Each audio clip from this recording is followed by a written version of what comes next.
रात का अंधेरा एकदम सन्नाटा था।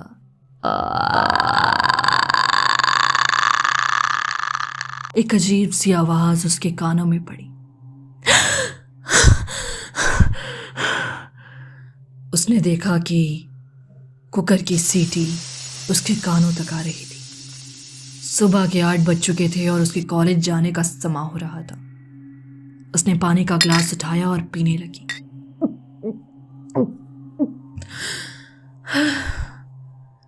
वो बिस्तर से उठी और उठकर तैयार होकर नीचे की ओर आई और कहने लगी, गुड मॉर्निंग माँ, कैसे हो? मैं ठीक हूँ बेटा, तुम कैसी हो? आ जाओ नाश्ता कर लो। हाय मोंटी। हाय मौसी। मौसी मत बोला करो, कितनी बार बोला है? Okay Tanu di. Now good. तुम भी क्या करती हो? बच्चा है वो। बच्चा कुछ नहीं है, जानबूझ के मुझे छेड़ता है। हाँ, और मोंटी स्टडीज कैसी चल रही हैं? उसकी स्टडीज तो ठीक ही हैं। तुम जरा टाइम देख लो, कॉलेज के लिए लेट नहीं हो रहा है? हाँ वाह, बस जा रही हूँ, खाना दो ना जल्दी। लो लो। तनु, उसकी उम्र कुछ 22 साल थी। अभी कॉलेज में पढ़ रही थी और उसकी बड़ी बहन का बेटा मोंटी, जो यहीं अपनी नानी के पास रहता था, क्योंकि उसकी बड़ी बहन और उसके पिता काफी समय पहले एक एक्सीडेंट में मारे गए थे। तनु की माँ यानी कि नारायण की पत्नी अपने बेटी और बेटी के बेटे के लिए खाना लेकर आती है। उसके बाद तनु खाकर जाने ही वाली थी कि अचानक उसकी दोस्त रेशमा वहां पर पधारी और कहने लगी, हाय आंटी, नमस्कार। नमस्कार बेटा, कैसी हो? मैं अच्छी हूँ। तनु, रेडी हो ना? हाँ मैं रेडी हूँ, चलो। तनु बेटा, पापा को नहीं मिलोगी? हाँ, बस मिल के जा रही हूँ। पापा। आई बेटा, क्या बात है? पापा, मैं कॉलेज जा रही थी। अच्छा ठीक है, जाओ। कुछ पैसे चाहिए क्या? नहीं, पैसे तो हैं। ठीक है, बाय। नमस्ते अंकल। नमस्ते बेटा। हाँ, आजकल तो दोनों साथ हाथी दिखती हैं। साथ होंगी ही ना, अब बंगलो जो इनके साथ ले लिया है। अच्छा, आपने यहाँ पर बंगलो ढूंढा है। ये रेशमा और ये तनु ना, दोनों अब इकट्ठे ही रहते हैं, बहुत मस्ती करते हैं। पता नहीं मुझे तो पढ़ाई में अच्छे करेंगे कि नहीं। अरे अच्छा कर लेंगे, तुम टेंशन मत लो, जाने दो उनको। जाओ बेटा। तनु अपनी दोस्त रेशमा के साथ बाहर की ओर आई और कार में बैठकर दोनों निकल गए। तनु ने अभी नया यहाँ पर अपने घर वालों के साथ बंगला लिया था, बिल्कुल रेशमा के बगल वाले बंगले में। रेशमा और तनु बहुत ही अच्छे दोस्त थे। दोनों कॉलेज पहुंचे कि तभी अचानक सामने से गोपाल यानी रेशमा और तनु का दोस्त चलता हुआ आया। हे तनु, हे रेशमा, कैसे हो तुम लोग? हम लोग तो बहुत अच्छे हैं, लेकिन जनाब आपके बिना कोई अधूरा सा महसूस कर रहा था। गोपाल को देखते ही रेशमा बोल पड़ी, कौन अधूरा सा महसूस कर रहा था? ये कुछ भी बोलती है, पागल कहीं की। कोई अधूरा महसूस नहीं कर रहा गोपाल। मैं क्या कह रही थी, हम लोग सिनेमा देखने चले? हाँ चलो ना, क्या दिक्कत है? गोपाल, तनु और रेशमा तीनों सिनेमा देखने के लिए निकल जाते हैं। जैसे ही वहां पर पहुंचे तो सिनेमा हॉल से उन्होंने टिकट ली, पॉपकॉर्न लिए और जाकर अंदर बैठ गए। मूवी देखते देखते सब लोग जोर जोर से हंस रहे थे, जिनमें तनु की हंसी भी बहुत ऊंची थी। कितना फनी सीन है। लेकिन अचानक वो हंसते हंसते रुक पड़ी और उसने देखा कि आस पास सब कुछ गायब हो गया था। तनु ने देखा कि सिनेमा हॉल में बैठे लोग बिल्कुल गायब थे और सिनेमा हॉल में चल रही मूवी अचानक से बंद हो गई थी। वो बाहर की ओर आई और गोपाल और रेशमा का नाम चिल्लाने लगी, रेशमा, गोपाल, गोपाल। वो भागते हुए बाहर की ओर आई और सिनेमा हॉल के गेट के पास खड़ी हो गई। तभी देखा कि सिनेमा हॉल का गेट भी बंद था। वो गेट खोलने की कोशिश ही कर रही थी कि अचानक उसकी नजर बगल के एक कमरे पर पड़ी, जहां पर शीशा लगा हुआ था और बाहर का सब कुछ और अंदर का सब कुछ दिखाई देता था। उस गेट पर लिखा था मैनेजर, यानी कि वो मैनेजर का कमरा था। तनु उस कमरे की ओर बढ़ी और उसने ध्यान दिया कि कुर्सी पर कोई बैठा हुआ है जिसका चेहरा दूसरी ओर था। तनु धीमे धीमे बढ़ते हुए उस इंसान की ओर बढ़ती है। उसने धीमे से कुर्सी घुमाई तो चौंक गई। वो उसका अपना ही चेहरा था और वो खुद उस कुर्सी पर बैठी हुई थी। तभी अचानक गोपाल बोला, तनु तनु क्या हुआ, कहाँ खो गई तुम? तनु को होश आया कि वो सिनेमा हॉल में है और वो सिर्फ एक सपना था। उसने इस सपने के बारे में रेशमा को सारी बात बताई, जिसे सुनकर रेशमा ने कहा, क्या तनु तुम भी कुछ भी बोलती हो? ऐसा कुछ नहीं होता है, ये जस्ट एक इमेजिनेशन है, या कह सकती हो तुम्हें हेल्यूसिनेशन हुआ हो। वैसे ये सब ना बकवास होता है। अच्छा तुम्हें पता है मेरे पापा ना एक नई कैसेट लेकर आए हैं, बहुत ही प्यारे हॉलीवुड सॉन्ग से, तुम सुनना चाहोगी? हाँ चलो ना, सुनते हैं। वो दोनों रेशमा के घर की ओर चल दिए। रेशमा ने जैसे ही दरवाजा खोला तो रेशमा की दादी तनु को देखने लगी। तभी रेशमा ने कहा, दादी ये मेरी दोस्त तनु है, और तनु ये है मेरी दादी। नमस्ते आंटी। नमस्ते बेटा। दादी ये वो साथ वाला बंगलो है ना, वहां पर रहने के लिए आए हैं। ये सुनते ही मानो दादी चौंक गई और कहने लगी, क्या साथ वाला बंगला? वो बंगला? दादी का अजीब सा चेहरा देखकर तनु घबरा गई। रेशमा और तनु अंदर आए और तभी तनु ने कहा, ये दादी अजीब सा रिएक्शन क्यों दे रही थी? वो बंगला ठीक तो है ना? मुझे नहीं लगता तनु। मतलब? तनु तुम कॉलेज से वापस कब आई? रेशमा घबरा गई ना? तुम पागल हो क्या? तनु क्या तुम भी डर जाती हो देख के? डरूंगी नहीं तो क्या? सांस में सांस आई। मैं तो नाटक कर रही थी जस्ट देखने के लिए कि तुम क्या कहती हो। वैसे दादी ने बताया था उस बंगले के बारे में। बोल रही थी कि उस बंगले से ना 2 बड़े बड़े हाथ आते हैं जो लोगों को मार देते हैं, और वहां पे कोई आत्मा रहती है। क्या सच में? डरो नहीं, दादी ऐसी बोलती रहती हैं। तुम छोड़ो ना, चलो हम कैसेट लगा के नए सॉन्ग सुनते हैं और डांस करते हैं। रेशमा की बातों को सुनकर 1 मिनट के लिए तनु घबरा गई थी, लेकिन जैसे तैसे रेशमा ने उसका ध्यान वहां से हटाया और दोनों डांस करने लगे।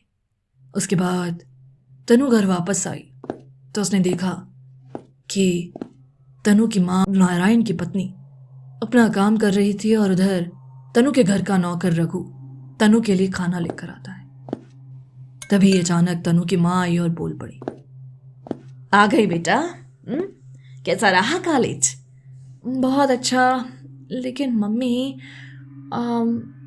वो रेशमा की दादी बोल रहे थे कि ये बंगलो कुछ ठीक नहीं है। मतलब? अरे क्या तुम भी ध्यान देती रहती हो फालतू की बातों पे? बेटा ऐसा कुछ नहीं होता है, अपना आराम से खाना खाओ और रेस्ट करो। क्या तुम भी? तनु के पापा आकर अचानक से उसकी बात को काटते हुए बोल पड़े। उसके बाद तनु कमरे में गई और अपना काम करने लगी।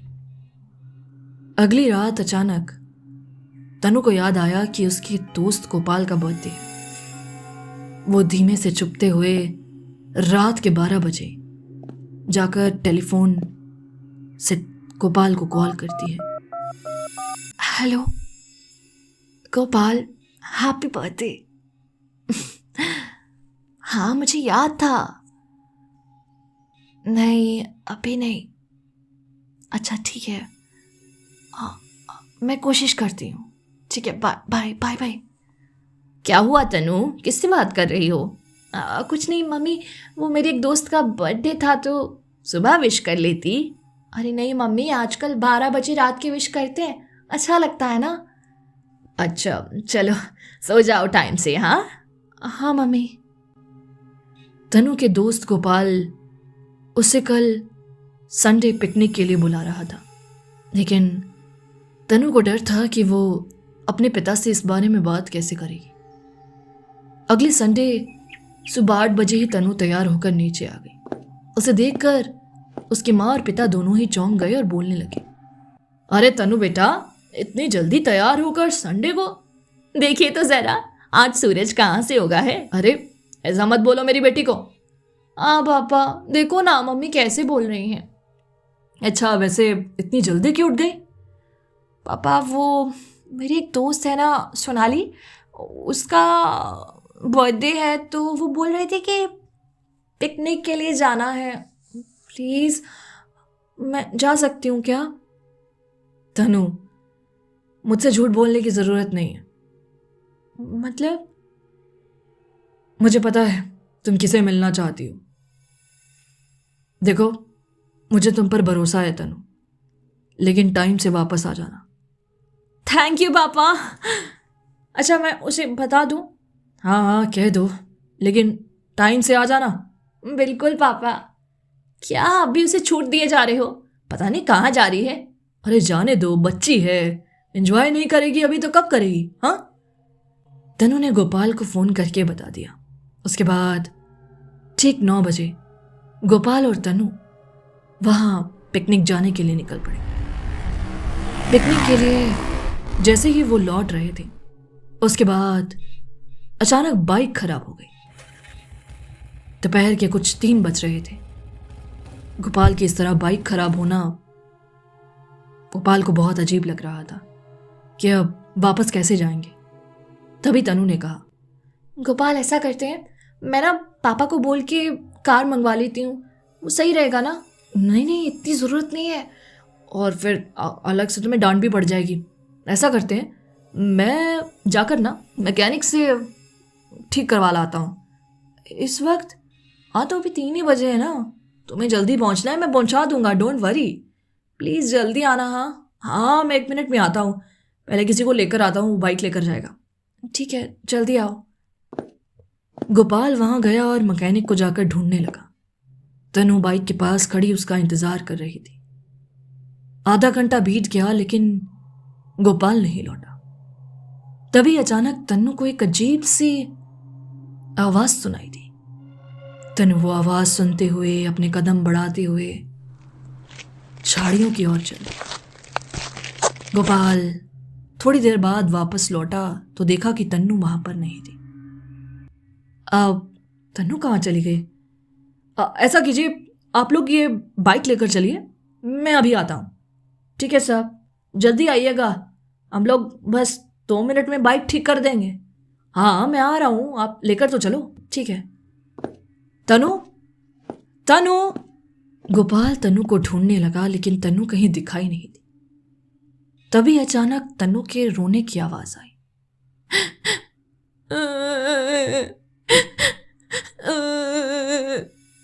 तनु, तनु कहाँ हो तुम? गोपाल उस आवाज को सुनते हुए झाड़ियों की ओर चल दिया। तभी उसने देखा कि तनु वहां पर बैठकर रो रही थी। उसका सर नीचे की ओर था। तनु, तनु क्या हुआ तुम्हें? तनु। जैसे ही उसने तनु को हाथ लगाया तो अचानक तनु की आंखों का कलर बदल गया। वो घूर घूर कर गोपाल को देखने लगी। उसे देखते ही गोपाल ने कहा, तनु, तनु तुम्हें क्या हो गया? अचानक से तनु ने दोनों हाथों के साथ गोपाल को पकड़ लिया और उसके गले को दबाने लगी। तभी अचानक गोपाल नदी में जा गिरा और तनु को होश आया और तनु बोली, गोपाल तुम यहाँ क्या कर रहे हो पानी में? जल्दी चलो, मुझे लेट हो जाएगा।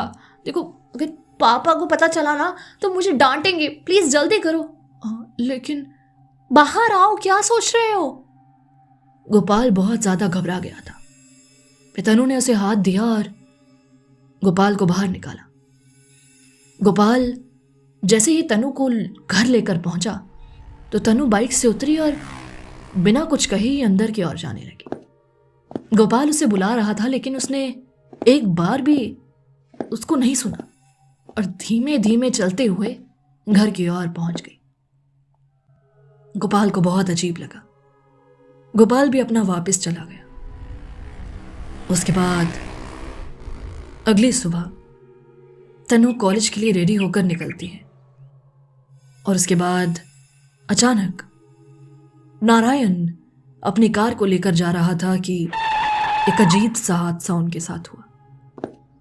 हे राम, ये क्या कर दिया आपने? मैंने जानबूझकर नहीं किया है। रघु, रघु जल्दी आओ।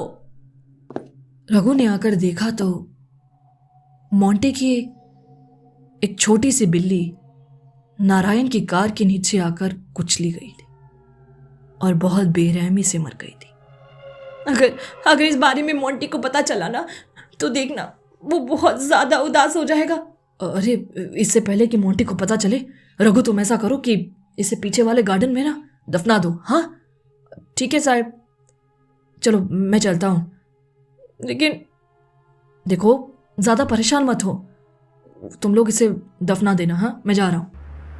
नारायण इतना कहते हुए वहां से चला गया और इधर रघु और नारायण की पत्नी ने उस बिल्ली को अच्छे से दफना दिया था। लेकिन रात को 8 बजे तकरीबन जब तनु की माँ यानी नारायण की पत्नी कमरे में मोंटी के लिए दूध लेकर जा रही थी। देखो मोंटी, तुम्हारे लिए दूध लेकर आई हूं मैं। हाँ? तभी अचानक उसने देखा कि मोंटी के हाथ में वही बिल्ली पकड़ी हुई थी जो सुबह नारायण के गाड़ी के नीचे आकर कुचली गई थी। ये देखकर उसके हाथ से दूध का ग्लास छूटा और वो चिल्लाते हुए नारायण के पास आई और कहने लगी, अरे सुनिए। क्या हुआ? वो बिल्ली देखी मैंने। कौन सी बिल्ली? वही बिल्ली जो सुबह वो कार के नीचे। क्या कह रही हो तुम? चलिए मेरे साथ चलिए। वो लोग भागते हुए मोंटी के कमरे में पहुंचे लेकिन देखा तो वहां पर कोई भी बिल्ली नहीं थी और मोंटी अपना डॉल के पास बैठा हुआ था। मैंने यहीं पर बिल्ली को देखा था, वो यहीं पर थी। कुछ भी बोलती हो तुम, यहां पर कुछ भी नहीं है। हाँ, ऐसी फालतू में। चलो तनु, जाओ जाकर अपना कमरे में रेस्ट करो, मैं भी जाता हूँ। हाँ ओके पापा, गुड नाइट। मम्मी आप ठीक हो ना? वो बिल्ली। मम्मी यहाँ पे कुछ नहीं है। तनु अपना कमरे की ओर चली गई और नारायण भी, लेकिन उनका नौकर रघु वहीं पर खड़े होकर नारायण की पत्नी को देख रहा था और बोल पड़ा, मैडम जी, मुझे नहीं मालूम कि ये सच है या झूठ, लेकिन कहते हैं कि बिल्ली का मरना अशुभ होता है, तो छोड़ो, ऐसा कुछ नहीं है। तुम जाओ अपना काम करो। ठीक है। नारायण की पत्नी घबराते हुए अंदर आ गई। उसे बहुत अजीब लग रहा था। उसके बाद से तनु का व्यवहार बहुत बदल गया। आए दिन तनु कुछ अजीब सी हरकत करती, ना उसे समझ आता और ना उसके अपनों को। आगे की कहानी अगली वीडियो में मिलेगी। सुनते रहिए रियल हॉरर हिंदी।